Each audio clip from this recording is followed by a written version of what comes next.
একজন 61 বছরের ব্যক্তি, দুদিন আগে বিচারপতি ছিলেন, আজকে তিনি রাজনীতির ময়দানে এসছেন। তিনি আবার কোন দিন তার মুড চেঞ্জ হবে, তিনি আবার বলবেন আমি রাজনীতি করব না। মানুষ যদি ভোট দেন ওনাকে, তারপরে কপাল চাপড়াতে হবে। তা আমাকে যদি মানুষ নির্বাচিত করেন, 5টা বছর পাশে পাবেন, একটা 28 বছরের ছেলে ছুটে ছুটে প্রত্যেকটা বাড়ি টাচ করতে পারবো। তাহলে আমার এই ভরসা নিজের উপরে আছে। মাননীয় অভিজিৎ বাবুকে অসম্মান করার জন্য অত্যন্ত বিলো স্ট্যান্ডার্ড একজনকে দাঁড় করাতে চেয়েছে, অভিজিৎ বাবুকে তুচ্ছ করার জন্য। কোন লেভেলে পড়ে না, কোথায় সূর্য আর কোথায় ওই মাটির পিদিম সূর্যের সাথে কম্পেয়ার করছে। মাননীয় কিচ্ছু না জানে, হারবে, বিপুলভাবে হারবে, দায়িত্ব সহকারে হারবে। অভিজিৎবাবুর সাথে জেতা কোথাও যেমন সম্ভব হয়নি, আমার এটা অন্তর্দৃষ্টি বলছে ওই তমলুকও সম্ভব হবে না। শুধু অভিজিৎবাবুকে একটু অসম্মান করার জন্য, তুচ্ছ তাচ্ছিল্য করার জন্য, কোনো লেভেলে পড়ে না, তাকে দাঁড় করিয়েছে। তার বয়স 24 হোক আর 400 হোক, তাতে কী এসে যায়? 24 হোক আর 400। আসলে অভিজিৎবাবুর যে আলো, যে প্রভা, তার কাছে ওই যার কথা বললেন চ্যাংড়া ফচকে একটা কিচ্ছু নয়। হাস্যকর একটা জোকার টোকার টাইপের ঠাট্টা মস্করা করার মতো একজন ব্যক্তি, যাকে নিয়ে গোটা রাজ্যে ঠাট্টা হয়, মস্করা হয়, মিম হয়, আর কবিতা মেলায়। সারাদিন ধরে ভেবে ভেবে দুলে দুলে 2-4টে কবিতা মেলায়। আমি সেকেন্ডে যে কবিতাগুলো অনায়াসে আপনার সামনে বলতে পারি, ওকে অনেকক্ষণ ধরে ভাবতে হয়, 2 ঘন্টা 3 ঘন্টা ভেবে ভেবে অভিজিৎবাবু সম্পর্কে একটা কবিতা এখন তৈরি করছে। খুঁজে দেখুন, কবিতা নিয়ে 4 লাইন মিলিয়ে বলবে আর কি। ওই মিলিয়ে ভোট হয়, মানুষের কল্যাণ হয় কবিতা মিলিয়ে? কখনো হয় না। ওটা নিয়ে খিল্লি হয়, ঠাট্টা হয়। আরও কাউকে দেখেছে সারাক্ষণ মেলাচ্ছে বসে বসে। নিজের জীবন পাপে যুক্ত, নোংরামি নষ্টামিতে পুরোপুরি যুক্ত নিজের জীবন। শুধু কবিতা মিলিয়ে লোককে একটু হাসিয়ে দাও, লোককে প্রভাবিত করে দাও। ওসব করে কিচ্ছু হয় না। ওসব করে একটা জিনিস হয়, তার নাম ভণ্ডামি। ধন্যবাদ। দেখুন, প্রথমত আমি ওনার সুস্বাস্থ্য কামনা করছি। উনি শুধু একজন সিনিয়র সিটিজেন তাই নয়, এই বাংলার উনি রক্ষাকর্তা বলা যেতে পারেন। বাংলার মানুষ তাকে রক্ষাকর্তা হিসেবে দেখতে চেয়েছে। কতটা পেরেছেন তিনি, রাজনীতিক বিতর্ক অনেক থাকতে পারে, কিন্তু তিনি বিপুল জনাদেশ পেয়ে রাজ্যের ক্ষমতায় দীর্ঘদিন ধরে আছেন। বিশাল পাহাড়ের মতো বামেদেরকে সরিয়ে পাহাড় জয় করার মতো করে 13টা বছর ধরে তার নেতৃত্বে, তৃণমূল বলে কোনো দলের কোনো অস্তিত্ব নেই, দল কিচ্ছু নয়, দলের নাম হচ্ছে মমতার দল। তিনি এই বাংলা শাসন করছেন। ফলে বাংলা সুস্থ থাকতে গেলে তাকে সুস্থ থাকতে হবে, এটা আমরা আশা করি। ফলে একটা মানবিক মানুষ হিসাবে, একজন নাগরিক হিসাবে, বাংলার মানুষ হিসাবে তার এই চোট পা বলতে পারেন, তাতে আমি কিছুটা ভারাক্রান্ত। কিন্তু আমি ভারাক্রান্ত আর একটা বিষয়, যে তিনি হঠাৎ চোট পেলেন কেন? এমনি মানুষ পড়ে টরে যায়, অনেক সময় হোঁচট খায়, করিডোরে পা আটকে হোঁচট, এটা কমন ব্যাপার। বয়স হলে পড়ে টরে যায়। আমি শুনলাম নাকি বিরোধী দলনেতা শুভেন্দুবাবু, তিনি নাকি বলেছেন যে লো প্রেশার হয়েছে এর জন্য। তো তিনি তো জানতে পারেন, দীর্ঘদিন ধরে মাননীয়ার পাশাপাশি ছিলেন তিনি, মাননীয়ার সুখ দুঃখে তিনি দীর্ঘদিন সাথী ছিলেন। মানে বিশেষ করে মেদিনীপুরটাকে মাননীয়পুরেও তাকে ছেড়ে দিয়েছিলেন, তার পরিবারকে, অধিকারী পরিবারকে, গোটা মেদিনীপুরটা। এবং এখনও মেদিনীপুরে সেই বিরোধী দলনেতা হওয়ার পরেও, মানে তার আগে বলছি, ক্ষমতা আসার আগে বা এখনও মেদিনীপুরে তিনি সর্বোচ্চ ক্ষমতার মালিক বলা যেতে পারে। তিনি মাননীয়াকে মেদিনীপুরে হারিয়ে দিয়েছেন নন্দীগ্রামে, আমরা জানি তো সেটা। তো তিনি যদি মাননীয়া সম্পর্কে বলেন যে লো প্রেশার, কেউ বলতে পারে হাই প্রেশার, আরে পড়ে যাওয়ার পেছনে তো কিছু কারণ থাকে সুনির্দিষ্ট। তা শুনলাম নাকি কুণালবাবু তাকে মানে রীতিমতো গালাগাল স্বরে কী সব বলেছেন নাকি। আমরা বাড়ির কোনো লোক যদি কোনোভাবে ক্ষতিগ্রস্ত হয়, বয়স্ক মানুষ, আমরা তো অভিমত দিই, আমরা সন্দেহ প্রকাশ করি যে কেন এটা হলো। এটা তো স্বাভাবিক কথা।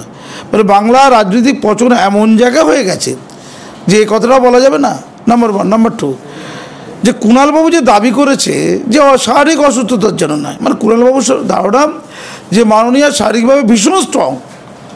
কারণ কুণালবাবু তো স্পেনে দেখেছেন যে মর্নিং ওয়াক করতে মাননীয়া যে স্পিডে দৌড়াচ্ছেন, আইএস আইপিএস ক্রীড়াবিদ সৌরভ গঙ্গোপাধ্যায় থেকে গাঙ্গুলি থেকে শুরু করে তিনি নিজে ধারে কাছে আসতে পারছিলেন না। এটা তো ঘটনা, ভাল লাগছে বলতে এটা, যে মাননীয়া এতটাই ফিট। তো হঠাৎ করে এতটা ফিট লোক এতটা আনফিট হয়ে গেল কেন? এত ফিট লোক হঠাৎ আনফিট হলো কেন? তাহলে বয়সজনিত চাপ তার কাছে আছে, আর মানসিক চাপও তার কাছে আছে। কেন মানসিক চাপ থাকবে বলুন তো? তার মানসিক চাপের মূল কারণ হচ্ছে সামনে লোকসভা ইলেকশন। 42টা আসনেই তিনি আসলে প্রার্থী, 42টা আসনেই তিনি আসলে প্রার্থী। তো তার চাপ তো থাকবে, সেই চাপ পূর্ণমাত্রায় রয়েছে। এবং এর আগেও আমরা দেখেছি অজ্ঞাত কারণে অবাক ঘটনা যে 2021 ইলেকশনের সময় তার পায়ে হঠাৎ করে এক অতিভৌতিকভাবে চোট হয়ে গেল, বিরাট বড় ব্যান্ডেজ নিয়ে তিনি পুরো ইলেকশন পর্বটাকে অতিবাহিত করলেন। গোটা ইলেকশন পর্ব বাংলার মানুষ খেলা হবে তখন হচ্ছে, তিনি এক পায়ে ব্যান্ডেজ অন্য পায়ে ফুটবল নিয়ে খেলছেন, সেসব দেখেছি আমরা। এবং তার প্রতি বিপুল সিম্প্যাথি হয়েছিল মানুষের, অবশ্যই হয়েছিল। যারা ভোটের নিয়ন্ত্রক তারা বলেছে মাননীয়ের এই চোট পেয়ে যাওয়াটা তার প্রতি মানুষের ভোটের আবেগ আরও সঞ্চারিত করেছিল। আমার যেন কেমন মনে হচ্ছিল কদিন ধরে, সামনে লোকসভা ইলেকশন, আবার মাননীয়ার কোনো দুর্ঘটনা হয়ে যাবে না তো, ভয় পাচ্ছিলাম খুব। বা এমন কোনো ঘটনা তো ভোটের সময় বেশি করে হয়। আপনি হয়তো বলবেন যে কিছু কারণ খুঁজবেন, আরে আপনারা সব নিন্দুকের দল, আপনারা কুস্তাপক্ষ, সব কাকতালীয় ঘটনা বলতে পারেন, এটা হয়েছে কাকতালীয়। কিন্তু আমার মনে হচ্ছিল এমন কাকতালীয় ঘটনা ঘটে যাবে না তো, ঘটে গেল। তুমি বিভৎস হয়ে ঘটে গেল, তার বাড়িতেই ঘটে গেল, তাকে রাস্তায় গাড়িতে উঠতে হয়নি, বাড়িতেই ঘটে গেছে। আর ঠিক কখন ঘটলো? যখন অভিষেক বন্দ্যোপাধ্যায়ের সব সম্পত্তিকে বাজেয়াপ্ত করে নিচ্ছে, অভিষেকের বউ বাচ্চা কী খাবে, কীভাবে জীবনযাপন করবে, এটা নিয়ে মাননীয়ার মধ্যে প্রবল টেনশান যে কী করে অভিষেকের বউ বাচ্চা খাবে। আমি গতকালকে টিভিতে বলছিলাম যে অভিষেক আমাদের অত্যন্ত আপন, শুধু মাননীয়ার আপন নন। তার যদি আর্থিক সংকট হয় আমরা থেমে থাকবো না, আমরা চাঁদা তুলে তার পরিবারের পাশে দাঁড়াবো। চাঁদা তুলি, কত কারণে তুলি, এমপির জন্য চাঁদা তুলতে হবে এটা ভাবিনি অবশ্য। মাননীয় যদি বলেন তাহলে ওটাই সত্যি, তার কিচ্ছু নেই, সর্বশান্ত হয়ে যাচ্ছেন তিনি, আমরা সেটাও করতাম। কিন্তু মাননীয় তো চাপ ছিল। তারপরে ওই বাবুন না কি নাম, বাবুন কি নাম একটা, তার ভাই, সে একটু চেয়েছিল দিদি দিদি দিদি আমাকে হাওড়ার ওই লোকসভা সিটটা দাও না দিদি দিদি দিদি। আচ্ছা ওই চেয়েই থাকে, মাননীয় তো রেগে যাওয়ার কী আছে? প্রেশার কি মাননীয় সত্যি হাই ছিল নাকি? না লো ছিল, মনে হয় হাই প্রেশার ছিল তখন আর কি। ভীষণ রেগে গেলেন, এত বড় কথা তুই লোভি, চাষ দাও দাও দাও দাও দাও কি? যেই চেয়েছে দিদি খেপে গিয়ে একদম ত্যায্য ভাই, আমরা ত্যায্য পুত্র শুনেছি, আরও কিছু শুনেছি, ত্যায্য ভাই শুনিনি কিন্তু আমি। তিনি তো সব কিছু নতুন করেন, তিনি অভিনন্দন তুলে দিয়ে শুভনন্দন করেছেন, বাংলা ভাষা প্রচুর শব্দকে তিনি সংযোজিত করেছেন, তিনি একজন প্রকৃত ভাষাবিদ, জ্ঞানী ব্যক্তি। তিনি তার ত্যায্য ভাই এই তকমাটা নতুন করে চালু করলেন। ভাই কিন্তু ভয় পেয়ে গেছে, জানেন তো, ভয় পেয়ে বলছে দিদি তুমি রেগে যাচ্ছ কেন? দিদি মিডিয়াকে তার ভাই বাবুন বললেন তোমরা এতে নাক গলিও না, এটা দিদি ভাইয়ের অভিমান, মান অভিমান, ঘরোয়া দ্বন্দ্ব। আমি আর টিকিট চাই না, আমি এখন শুধু দিদির আশীর্বাদ চাই, আমার টিকিট আর কোনো প্রয়োজন নাই, আমার টিকিটের আর কোনো প্রয়োজন নাই, আমি শুধু আশীর্বাদ চাই। আমার প্রশ্ন হচ্ছে, কিন্তু আমরা জানতে পারছি, যেটা মিডিয়াও দেখেছি আমি, যে পুশ ফ্রম বিহাইন্ড এই কথাটা আসছে, পিছন থেকে কেউ ধাক্কা মেরেছিল দিদিকে, দিদি পড়ে গেলেন কেন? নাকি পেছন থেকে কেউ ধাক্কা মেরেছিল। আমার প্রশ্ন হলো, পেছন থেকে ধাক্কা নিশ্চয়ই শুভেন্দু অধিকারীরা মারেনি, বিজেপির ওই সব দিদির শত্রুরা নিশ্চয়ই মারেনি, বিকাশ রঞ্জন ভট্টাচার্যরা এরাও নিশ্চয়ই মারতে যায়নি, অথবা কংগ্রেসের অধীর চৌধুরীরা নিশ্চয়ই যায়নি। তাহলে মারল কে পেছনে ধাক্কাটা? তাহলে মারল কে? পারিবারিক একটা অশান্তি চলছে, ঠিক এই আবহে পেছন থেকে যদি কেউ ধাক্কা মারে, কি মণিময় না কি নাম তার পরিবারের, কি কাজই না কি নাম তার পরিবারের সদস্যা, তারা নাকি কনফেস করেছে, কোথায় গিয়ে? ডাক্তারের কাছে গিয়ে, যে পেছন থেকে কেউ নাকি ধাক্কা মেরেছে, পুশ ফ্রম বিহাইন্ড। তো দুশ্চিন্তার, দিদি যতটা রক্ত ঝরেছে তার জন্য যে দুশ্চিন্তা আমার মধ্যে আছে, তার চেয়ে অনেক বেশি দুশ্চিন্তা দিদি নিরাপত্তা নিয়ে। তার পরিবারে শত্রু আছে নাকি? তার পরিবারের মধ্যেই শত্রু তৈরি হলো নাকি? ধাক্কাটা কে মারলো? কোনো ছোট্ট বাচ্চা নেই যে ফুটবল খেলতে গিয়ে ধাক্কা দিয়ে দিয়েছে? ফুটবল নয়, টেনিস বল। বাচ্চারা ফুটবল অত খেলে না। খেলা হবে করতে করতে কোনো ছোট বাচ্চা ধাক্কা দিয়ে দিয়েছে, এমনটাও তো না। আচ্ছা, কাজের লোকরা ধাক্কা দিল নাকি? না, এমন তো মনে হয় না। আর কাজের লোকরা কেন মাননীয়কে ধাক্কা দিতে যাবে? যদি মাননীয়া তাকে এত ভালোবাসে প্রত্যেক কাজের লোককে, যদি কেউ পেছন থেকে কাউকে উৎসাহিত না করে। আরে ইন্দিরা গান্ধীকে তো গুলি করেছিল তার বডিগার্ডটা, তার কি ষড়যন্ত্র চলছে কিছু? আমি খুব উদ্বিগ্ন। পরে নাকি আবার বলা হচ্ছে না না না না না উনি পড়ে গেছেন নিজেই। তাহলে হাই প্রেশার বা লো প্রেশার? সুবিধা ঠিক ধরেছে। তাহলে কেন পড়ে যাবে? কেন উনি পড়ে যাবেন? হাই অথবা লো? তাহলে এই ব্যাপারটা কিন্তু তদন্ত সাপেক্ষ। তারপরে উনি পড়ে গেলেন, পড়ে যাওয়ার পরে মুখ্যমন্ত্রীর মানুষ, হাই প্রোফাইল মানুষ, তার কত সিকিউরিটি, তার পরিবারের লোকজন, তখন অভিষেকবাবু ঘরের মধ্যে রয়েছেন। পড়ে যাওয়ার পরে রক্ত বেরোচ্ছে, ধরুন কপালে ফেটে গেছে, পড়ে গিয়ে হতে পারে মানুষ ফেটে যাওয়ার পর রক্ত বেরোচ্ছে, আমি বিস্মিত। সেই রক্তটা কপালে যখন দেখা গেল, সঙ্গে সঙ্গে তো লোক ব্যান্ডেজ করে দেবে, মুছে দেবে, কাপড় দিয়ে মাথাটা ওখানে ধরবে। কাপড় দিয়ে যদি ওই রক্তের উপর কোনো চাপ দিয়ে ধরা হয় রক্ত বন্ধ করার জন্য, তাহলে রক্তটা চারিদিকে ছড়িয়ে যাবে, লেপ্টে যাবে, যাকে বলে লেপ্টে যাবে। কিন্তু কিচ্ছু লেপ্টে যায়নি, সরু হয়ে গঙ্গা নদীর মতো ফিনকি দিয়ে রক্ত বেরিয়ে আস্তে আস্তে কপাল থেকে চোখের গা দিয়ে বেরিয়ে মুখের মধ্যে, ঠোঁটের মধ্যে ঢুকে গেল। ঠোঁটের মধ্য থেকে আবার পিছনের দিকে নিচে দাড়ির কাছে, চিবুকের কাছে চলে এলো, রক্তের শাখা পোশাখা হয়ে গেল, সুন্দর একটা লাইন। এই অত রক্ত বেরিয়ে গেল, ততক্ষণ কেউ রক্ত আটকানোর চেষ্টা করলো না? আমি বিস্মিত। অর্থাৎ রক্ত বেরিয়ে যা, আর একটু বেরিয়ে যা, তখন ছবি তুলতে গিয়ে ব্যস্ত ছিল নাকি? বাবা রক্তটা আগে বেরোক ভালো করে, ছবিটা মন দিয়ে তুলি, তারপরে ছবিটাকে আনন্দবাজার পত্রিকায় দেবো অথবা রিপাবলিক বাংলায় দেবো। ব্যাপারটা কী বুঝলাম না?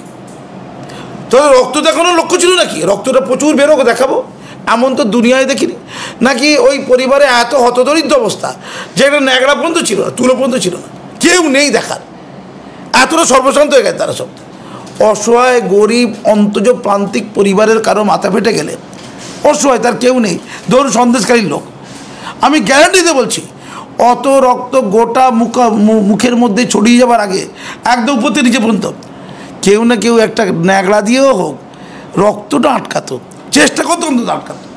যদি না আটকাতো, যদি আটকানোর চেষ্টা কেউ করতো, তাহলে রক্ত ওই যেখানে কেটে গেছে, ও দাবি করা হচ্ছে এখানে কেটে গেছে, অনেকে বলছে না কেটে যায়নি, সব অভিনয়, আমি যাই না, আমি ধরে নিচ্ছি কেটে গেছে ওটা। তাহলে ওখানটায় রক্তটা চেপে বসে যেত, ছড়িয়ে যেত। মানে যেমন কাপড় দিয়ে কোনো জায়গায় রক্ত আটকালে রক্তটা সরু হয়ে থাকে না, রক্ত চারিদিকে ছড়িয়ে যায়। ওই কাপড়, ভিজে কাপড়, অর্থাৎ যেই কাপড়ে রক্ত লাগছে বা যে তুলোয় রক্ত লাগছে, সেটা চারিদিকে গোল হয়ে যাবে রক্তটা। তা তো হয়নি। আবার এত ভয়ঙ্করভাবে রক্ত বেরোচ্ছে, সেই রক্তটা টিভিতে দেখাচ্ছে। আমাদের তো কোনো ভয়ঙ্করভাবে কিছু দেখলে, খুন খারাপি দেখলে সেটাকে হেজি করে দেওয়া হয়, মানে অস্পষ্ট করে দেওয়া হয়। যেমন ধর্ষিয়াদেরকে আমরা টিভি চ্যানেলে অস্পষ্ট করে দিই আমরা তার সিকিউরিটির জন্য। আবার অত্যন্ত রক্ত কাটাকুটি দেখলে শিশুদের মধ্যে এফেক্ট হয়, মানসিক এফেক্ট হয়, ফলে ওটাকে হেজি করে দেওয়া আমাদের নিয়মে আছে, মেডিকেল স্বাস্থ্য তাই আছে। শুধু মাননীয়র ক্ষেত্রে ওই বিভৎস রক্তের চিহ্ন আমি যখন দেখেছিলাম বিশ্বাস করতে পারছিলাম। আমি বললাম এটা কি কেউ তৈরি করেছে, ম্যানুফ্যাকচার নাকি এটা কি ম্যানুফ্যাকচার্ড? সেই রক্তের ছবি এখন গোটা ভারতবর্ষের প্রধান ছবি।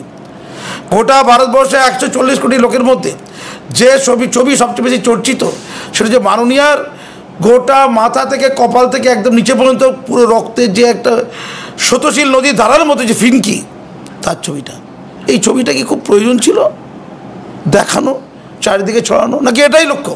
বিরোধীরা তাই তো বলছে এটাই লক্ষ্য, যে ছবিটাকে দেখিয়ে মানুষের আবেগকে লুণ্ঠন করে ঠিক এই ভোটের ময়দানে মানুষকে বিভিন্নভাবে যে আকর্ষিত করা যায়, এই আবেগের আকর্ষণ একটি অন্যতম আকর্ষণ। আমি বিশ্বাস করি না, এটা বিরোধীদের কথা হতো, আমি বিশ্বাস করি না।